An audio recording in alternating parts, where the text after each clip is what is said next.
Sudarlun, kawasan Sungai Krung Simpu, Kecamatan Juli Biren, salah satu objek wisata sungai di Biren selain Krung Bate Ilik, Pantai Ujung Blang, dan Pantai Kuala Jangka.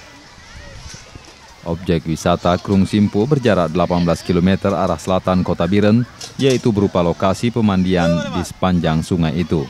Airnya bersih dan dangkal, dipenuhi batu-batu besar, sudah dijadikan objek wisata sejak belasan tahun lalu. Objek wisata tersebut ramai dikunjungi warga baik dari Biren, Bener Meriah maupun Takengon dan kabupaten lain untuk melepaskan lelah bersama keluarga dan anak-anak ke tempat tersebut. Dari Biren, Yusmandin Idris, Serambion TV.